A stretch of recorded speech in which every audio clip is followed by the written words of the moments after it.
전하도록 하겠습니다. 지난 시간에는 예수님이 니고데모에게 사람이 물과 성령으로 거듭나지 아니하면 하나님 나라에 들어갈 수 없다고 말씀하시며, 육으로 나는 것은 육이요 영으로 나는 것은 영이다, 이렇게 말씀하셨습니다. 즉 회개를 통해 죄의 씻음을 받고 성령에 의해 신령한 것으로 새롭게 변화될 때 비로소 천국 시민이 되어 하늘나라를 들어가 볼 수 있다. 이 중생이 하나님 나라를 볼 수 있는 유일한 조건이 된다는 말씀이었습니다. 이어 예수님은 오늘 본문에서 요한 복음서의 신앙 고백적인 요약을 말씀하셨습니다. 복음서의 요약이다, 이렇게 볼 수가 있지요. 하나님께서 독생자를 보내신 이유가 세상을 사랑하셔서 그를 믿는 자로 멸망치 않고 영생을 얻게 하기 위함이라는 사실, 그리고 그를 믿지 않는 자는 심판을 받을 것이라는, 이미 받은 것이라는 구원과 심판에 대한 진리를 선명하게 비교하여 제시하신 것입니다. 즉 하나님의 구원하시는 주권 하에서 살도록 하기 위함이다 하는 것을 가르쳐 주셨습니다. 물론 오늘 우리가 읽은 이 부분이 예수님과 니고데모와의 대화의 일부인지, 아니면 예수님과 니고데모와의 대화는 15절로 끝났고 본서 저자 요한이 해설한 부분인지 구분하기는 어렵습니다. 그러나 우리가 보는 한글 개역 성경에서 21절 마지막에 하시니라, 이렇게 마무리함으로써 예수님께서 계속 21절까지 말씀하셨을 것이다, 이렇게 보고 있습니다. 그래서 여기서는 일단 예수님께서 자신이 이 세상에 오신 목적을 밝히는 직접 화법, 예수님으로 말씀으로 이해하고 말씀을 전하도록 하겠습니다. 오늘 본문은 크게 세 부분입니다. 하나님이 독생자를 보내신 이유와 목적을 16절에 말씀하셨고, 아들을 믿는 자가 받을 구원과 믿지 않는 자가 받을 심판에 대해서 17절에서 19절까지 말씀하셨습니다. 그리고 빛에 대해 사람들의 반응이 다른 이유를 20절, 21절에서 말씀하고 있습니다. 16절을 다시 한번 보겠습니다. 하나님이 세상을 이처럼 사랑하사 독생자를 주셨으니 이는 그를 믿는 자마다 멸망치 않고 영생을 얻게 하려 하심이라. 이 본문은 하나님이 독생자를 보내신 이유와 목적이 잘 드러나 있습니다. 독생자를 보내신 하나님의 지극하신 사랑을 가장 잘 드러내므로 사람들은 이를 작은 복음, 복음서 안에 있는 복음이라고 부릅니다. 즉 이 복음은 불순종한 세상을 향한 하나님의 사랑에서 유래하고 있습니다. 세상을 위해 독생자를 주신 일이 그 중심입니다. 그리고 그 목적은 백성들이 버려지지 아니하고 하나님의 구원하시는 주권 하에서 살도록 하기 위함입니다. 여기서 이처럼 사랑하셨다 에서 이처럼은 하나님께서 세상에 대해 나타내신 사랑의 분량과 그 정도를 말하는 문장입니다. 원문으로 볼 때 이 단어가 문장의 서두에 나와 있습니다. 하나님의 사랑의 분량과 정도가 특별히 강조되어 있다 하는 것을, 그것을 보아 알 수가 있겠습니다. 또한 이 사랑은 조건 없는 사랑, 영적인 사랑을 뜻하는 아가페를 말하고 있습니다. 인간에 대한 하나님의 사랑은 1차적으로는 선민인 이스라엘에게 물론 집중되어 있었습니다. 하나님께서는 이스라엘을 구약시대 자기 백성으로 삼으셨던 것입니다. 하나님께서 자기 백성에 대해 가지신 사랑을 매우 강력하게 표현한 성경은 호세아서입니다.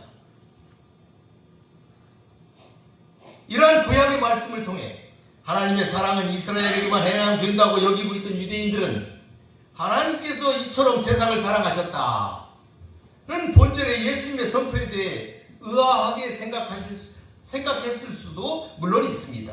그들 중 상당수가 자신들만이 선민이라는 고정관념에 지배되고 있었겠지만 예수님의 선포를 통해 이들의 생각이 잘못된 것임을 우리는 확인할 수가 있습니다. 하나님의 사랑하는 대상은 명백하게 세상이라고 말하고 있습니다. 그분은 유대인이나 헬라인이나 지혜자나 야만인을 구별하지 않고 모든 사람을 두루 사랑하신다 하는 것을 본문을 통해 알 수가 있습니다. 모든 영혼이 다 내게 속하였다. 이런 하나님의 선포 속에서 개개의 영혼들에 대한 그분의 깊은 관심과 사랑이 그 문장에 배어있음을 우리는 알 수가 있습니다. 하나님께서는 특정한 유대인들만이 아니라 세상을 사랑하신다는 사실을 예수님께서 명시적으로 선포하신 것이다. 이렇게 우리는 알아야 하겠습니다. 그러면 이 세상이 무엇이냐? 이 세상은 원문에는 코스모스라고 되어 있습니다. 코스모스는 여러 가지 의미가 있습니다. 질서라는 의미도 있습니다. 꾸미는 것, 장식, 세계, 세상 이런 것들을 의미한다고 그랬는데 여기서 세상을 사랑하셨다. 이 말씀은 무엇입니까? 모든 인류를 사랑하셨다. 특히 예수를 믿어서 구원하게 될 성도들에게 집중되어 있다. 모든 인류를 사랑하셨다. 이렇게 할 수도 있지만, 이렇게 되어 있는 거 있지만, 특히 예수를 믿어 구원받은 자들, 거기에 집중되어 있다. 그분은 모든 영혼을 귀하게 여기심으로 구원의 문을 넓게 열어주신 것만은 분명합니다. 모든 사람이 구원을 얻으며 진리를 아는 데 이르는 것이 그분이 원하시는 바다. 이렇게 다른 곳에서는 기록하고 있습니다. 구원의 기회를 주신 하나님께서는 그들이 회개하고 돌아오도록 오래 참고 기다리신다 하는 것을 우리는 잘 알고 있습니다. 또한 세상이라는 많은 인류 전체를 가리킬 뿐만 아니라 믿는 자들, 그 중에서도 우리 개개인을 지칭하는 용어이기도 합니다. 그분은 우리를 사랑하시되 개인적으로 사랑하시는 것입니다. 마치 사랑할 사람이라고는 단지 한 사람밖에 없는 것처럼 우리 한 사람 한 사람을 사랑하는 것이다. 어거스틴이 이렇게 말했습니다. 하나님은 그렇게 사랑하신다. 우리를 그렇게 한 사람밖에 없는 것처럼 우리를 사랑하신다. 이처럼 하나님은 이 세상 전체를 사랑하시지만은 그 사랑은 또한 철저히 개별적이다 하는 것을 우리는 알 수가 있습니다.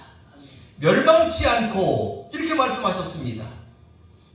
예수님을 이 세상에 보내신 그 하나님의 목적이 잘 함축되어 강조되고 있는 단어다.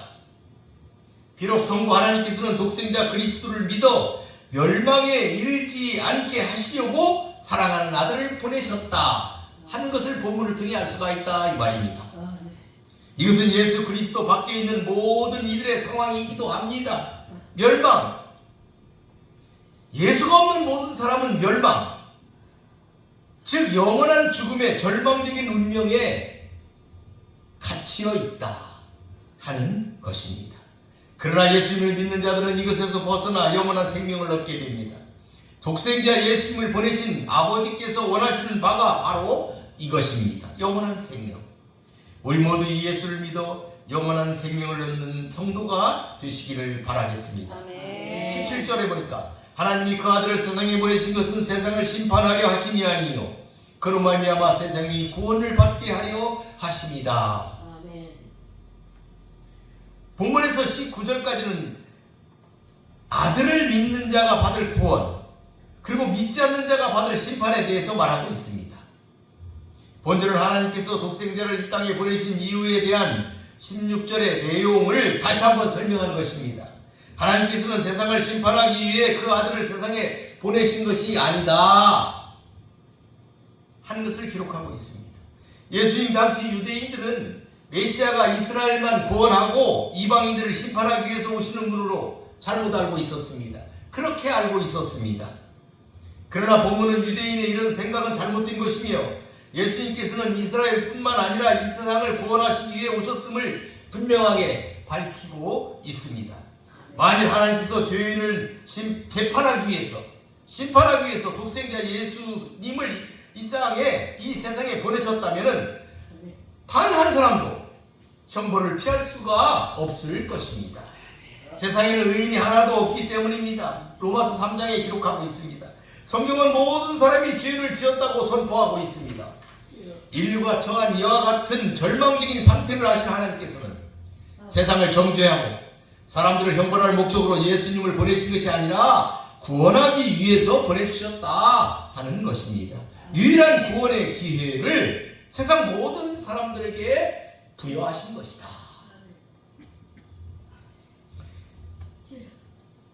여기서 구원을 받게 하신다는 그런 말씀이 있습니다. 하나님이 그 아들을 세상에 보내신 것은 세상을 심판하려 하심이 아니요 그로 말미암아 세상이 구원을 받게 하려 하십니다. 구원을 받게 하려 하십니다. 이 구원을 받게, 이 말은 수동태입니다. 자신의 힘에 의해서가 아니라 하나님에 의해서 구원을 얻는다는 뜻이 되겠습니다. 자신의 공로로 구원받는다는 것이 아닙니다. 하나님에 의해서 구원을 받는다는 것입니다. 이러한 표현 가운데서도 인간의 전적인 무능력과 하나님의 절대 주권이 잘 나타나 있다, 잘 드러난다 하는 것을 우리는 알 수가 있습니다. 그리고 이 구원 속에는 우리가 죄로 인하여 해를 받지 않게 하시는 것, 우리의 영혼을 흠과 티가 없도록 보존하시는 것, 우리를 모든 위기에서 구출하시는 것, 이와 같은 것들이 포함된 문장입니다. 하나님께서는 언제나 이렇게 죄인들의 구원을 원하십니다. 그러나 예수님이 재림하시면 상황은 완전히 달라지게 됩니다. 그때는 더 이상 구원의 기회가 주어지지 않으며 죄인들을 위한 심판만이 주어질 뿐입니다. 그러므로 복음서에 여러분이 길에 있을 때에 원수와 급히 사와라, 이런 말씀을 예수님이 비유로 주셨는데 이런 말씀을 잊지 마시기를 바라겠습니다.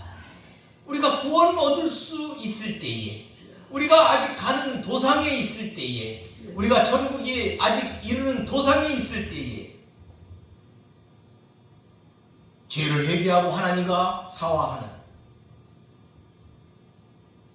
그러한 백성들이 되시기를 바라겠습니다. 아멘. 18절의 말씀을 보겠습니다. 그를 믿는 자는 심판을 받지 아니하는 것이요 믿지 아니하는 자는 하나님의 독생자의 이름을 믿지 아니하므로 벌써 심판을 받은 것이다.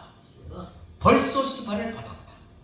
본문은 이 세상을 구원하기 위하여 보내심을 받은 예수님을 거부하고 믿지 않는 자들이 처한 상황의 심각성을 말하고 있습니다. 이 사람들은 구원의 기회가 없었던 것이 아니라 스스로 버린 것입니다. 회복 불가능한 운명을 스스로 자초하고 만 것이다 한 것이죠. 여기서 믿지 아니하는 자, 이 말은 예수님을 믿지 않는 사람 전체를 포괄적으로 말하는 것입니다. 여기에는 유대인이라고 예외가 되지 않습니다. 예수님을 따르다가 포기한 사람도 마찬가지입니다. 끝까지 믿음을 지키지 않은 모든 사람도 마찬가지입니다. 다 이곳에, 이 범주에 들어가 있습니다. 이 모든 사람들은 이미 심판을 받은 것이다, 이렇게 예수님은 선포하고 있습니다. 벌써 이 단어 속에, 이 부사 속에 이 사실이 다 포함되어 있는 것입니다. 벌써 심판을 받았다. 인류는 이미 죄 아래에 있었습니다. 아담이 범죄한 이래 인류는 이미 죄 아래에 있었습니다. 그 말은 뭡니까? 사망 아래에 있었다, 이 말입니다. 죄값은 사망이라고 했고 그 사망 아래에 인류는 있었습니다. 이미 운명적으로 심판 아래에 있는 것입니다. 심판을 이미 받은 것입니다. 그 심판이 진행되고 있는 것이다, 이 말입니다. 그러므로 예수님을 거부하는 자들은 이 굴레에서 벗어날 방법이 없습니다. 하나님이 벗어날 방법을 주셨지만 그것을 거부한 자들은 계속 그곳에 머무르기 때문에 이미 심판을 받은 것이다 하는 것을 본문은 말씀하고 있는 것입니다. 이 구절을 원문대로 읽는다면 믿지 않는 자들은 이미 심판을 받았으니 이는 하나님의 독생자의 이름을 믿지 않았기 때문이다. 한글 개역 성경과 달리 원문에는 이미 심판을 받았다, 이 내용이 앞의 심판의 불가피성을 강조하고 있습니다. 굉장히 강조되고 있습니다. 우리는 이미 심판을 받았다. 하나님께서 주신 구원의 기회를 잡은 자들 외에는 이미 심판 속에 있다는 사실을 깨닫는 여러분 되시기를 바라겠습니다. 아멘. 19절입니다. 그 정죄는 이것이니 곧 빛이 세상에 왔을 때 사람들이 자기 행위가 악함으로 빛보다 어둠을 더 사랑하는 것이다. 이 본문은 불신자가 심판을 받는 이유를 다시 한번 더 분명하게 밝히고 있습니다. 불신자들이 정죄받는 구체적인 이유는 본절에서 보듯이 빛이 세상에 왔어. 그렇게 왔는데 자기의 행위가 악하니까 빛보다 어둠을 더 사랑했다는 말입니다. 여기서 원문의 뉘앙스를 살려서 다시 한번 해석해 보면은, 왜냐하면 자신들의 행위가 언제나 악하였으므로 빛보다 어둠을 더 사랑했다. 여기서 자신들의 행위가 악했다, 악하다, 이 악이라는 이 단어가 사람들의 행위를 나타내는데, 이 단어는 언어에서 보면은 마귀의 속성과 관계가 되어 있습니다. 그러니까 악이라는 것은, 이 성경에서 이 말하는 악이라는 것은 마귀와 연계되어 있다. 이는 사람들의 행위가 어떠했음을 포괄적으로 보여주고 있습니다. 그들이 과거의 마귀의 속성과 관계된 악행을 계속하여 저지르고 왔으므로 빛으로 오신 예수님을 그들이 거부하게 되었다 하는 것을 분명하게 설명하고 있는 것입니다. 초림하신 예수가 거니시던 유대 땅에 살던 이 사람들은 하나님의 백성임을 자처하면서도 실제로는 마귀에게 속하여 있었고 영적 어두움 가운데서 마귀적인 삶을 추구하였다 하는 것을 본문은 잘 보여주고 있습니다. 본문은 인간은 마땅히 빛을 사랑해야 함에도 불구하고 도리어 어둠을 사랑하는 것에 대한 그 지적을 지금 하고 있는 것이다. 즉 인간은 그 행위가 악함으로 빛에 대해서는 수용할 수 있는 능력이 없어 빛보다 어둠을 더 사랑하는 것이다. 이렇게 말하고 있는 것입니다. 즉 어두움만을 수용한다는 의미입니다. 이것이 빛으로 오신 예수님을 거부한 근본 이유가 되고 있습니다. 여러분, 악이라는 행위는 마귀에게 속한 것임을 기억하시기를 바라겠습니다. 20절을 보겠습니다. 악을 행하는 자마다 빛을 미워하여 빛으로 오지 아니하나니 이는 그 행위가 드러날까 함이다. 본문은 악을 행하는 사람들이 빛을 미워하여 빛으로 오지 않는 이유를 설명하고 있습니다. 드러날까 함이다. 여기에 잘 그 이유가 나타나고 있습니다.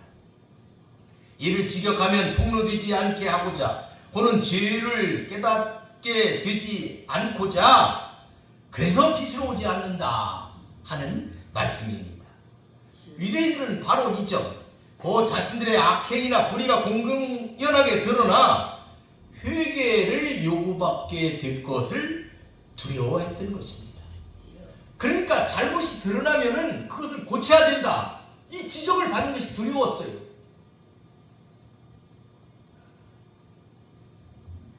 그래서 빛으로 오신 예수님을 받아들이기는커녕 도리어 예수님을 미워하게 된 것입니다. 의인들은 자기들의 행위가 공개되기를 원하지만 악인들은 이것을 은폐하기를 원하기 마련입니다.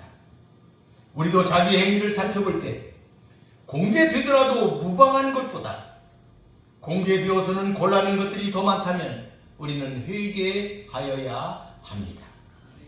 하나님과 사람 앞에서 한점 부끄러움이 없는 생활은 불가능하다고 할지라도 성화의 길을 걷는 이마다 이에 근접하도록 최선을 다하는 것이 성도의 기본 도리가 되기 때문입니다.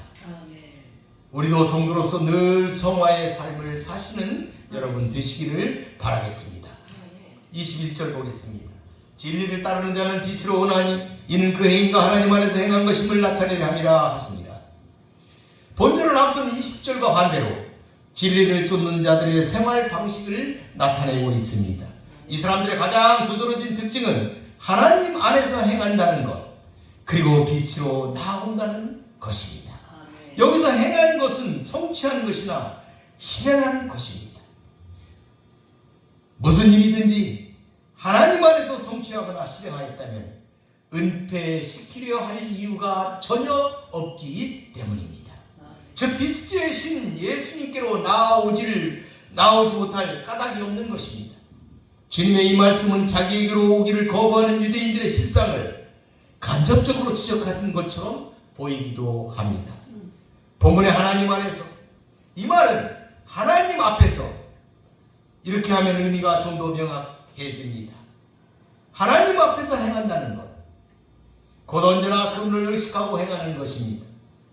충성된 신하는 왕이 무슨 명령을 내리든지 그것을 충실히 이행하고자 한시라도 긴장을 끈을 놓지 않고 최선을 다하기 마련입니다. 만왕의 왕이신 하나님 앞에서 행하는 자들도 이와 같습니다. 이 빛으로 오는 이 사람들은 전능하신 하나님이 모든 것을 지켜보신다는 것을 인식하며 살아갑니다. 하나님의 주권을 늘 인정하고 살아갑니다. 물론 자신이 일을 행하는 전 과정과 마음의 상태까지도 하나님께서 다 감찰하심을 알기 때문에 꾸밈이 없는 순수한 마음으로 성실히 임하기 마련입니다. 주께서 자신을 보실 때 흠이 없도록 그들은 하려고 노력합니다. 따라서 이 사람들은 하나님께서 보내신 빛과 진리 대신 예수 그리스도 앞에 서기를 두려워하지 않으며 오히려 기뻐합니다. 그것이 그 행위가 하나님 안에서 행한 것임을 나타내려 함이라 라는 표현입니다. 여러분도 이렇게 하나님 앞에 서 있다는 신전의식을 가지고 살아가시는 성도가 되시기를 바라겠습니다. 말씀을 마무리해 보겠습니다. 본문은 니고데모와 예수님의 대화 중 후반부에 해당하는 부분입니다. 전반부에서는 거듭나야 한다는 중생의 본질과 이 중생의 선행 요건으로서 성도의 믿음에 관한 대화 내용을 우리는 보았었습니다. 이제 후반부인 본문에서는 하나님이 세상을 이처럼 사랑하셨다 하시며 우리에게 독생자를 보내신 하나님의 사랑을 말씀하고 계십니다. 실로 인간의 구원은 하나님께서 이 세상을 사랑하심으로 구원하기 위해 보내신 그의 독생자이신 예수 그리스도를 믿음으로만 가능하며 그를 믿지 않는 자는 누구도 영생에 이를 수가 없습니다. 그것은 하나님께서 오직 예수 그리스도만을 구원의 길과 방편으로 제시하셨기 때문입니다. 그러므로 우리는 예수 그리스도를 받아들이지 않는 자들은 아직도 계속하여 어둠에 머무르고 있는 심판의 대상임을 우리는 알 수가 있는 것입니다. 이는 기독교의 정수인 구원의 진리를 가장 명확하게 보여주는 것으로 모든 성경 말씀의 핵심이다 이렇게 말할 수가 있겠습니다. 하나님께서 그 아들을 세상에 보내신 목적은 세상을 심판하기 위함이 아니라 저로 말미암아 세상이 구원을 받게 하기 위한 것입니다. 여기서 우리는 죄에 빠진 인생들을 향하신 하나님의 마음을 이룰 수 있습니다. 그것은 멸망이 아니라 영생인 것입니다.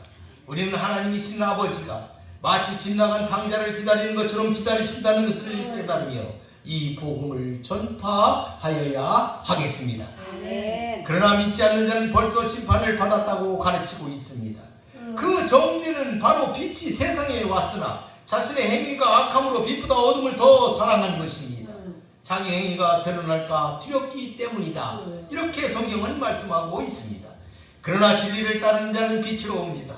하나님 앞에서 살기 원합니다. 이것은 선택받은 자가 누리는 하늘의 축복입니다. 신비스러운 하나님의 은혜입니다. 이제 우리는 새롭게 거듭난 성도로서 선택받은 자가 되어 신비스러운 하나님의 은혜를 받으며 살아가야 하겠습니다. 그래서 하나님의 은혜를 세상에 나타내는 것이 우리의 사명이 되겠습니다. 거룩한 하나님의 백성으로서 이를 증명하며 사시는 성도가 되시기를 바라겠습니다. 말씀을 마치겠습니다. 기도하겠습니다. 거룩하신 아버지 하나님 감사합니다. 오늘은 요한복음 3장 16절 하나님이 세상을 이처럼 사랑하사 독생자를 주셨으니 이는 그를 믿는 자마다 멸망하지 않고 영생을 얻게 하려 하심이라는 하나님의 극진하신 사랑하심에 대하여 살펴보았습니다. 우리를 구원하시고자 하는 것은 하나님의 극진하신 사랑하심이었습니다. 우리를 구원해 두시고자 하시는 하나님의 은총이라는 사실을 깨닫고 이 하나님의 은혜 가운데 머물며 빛으로 행하는 사랑하는 성도들이 되게 하여 주시옵소서. 우리에게 하나님의 은혜를 주시는 줄로 믿습니다. 하나님께서 우리와 함께 하시며 우리를 지키시는 줄로 믿습니다. 늘 승리하는 사랑하는 백성이 될 수 있도록, 그리고 광주 기도원 교회가 될 수 있도록, 그리고 이 땅의 교회와 주의 종들이 될 수 있도록 주여 은총 내려 주시옵소서. 예수님의 이름으로 기도하나이다.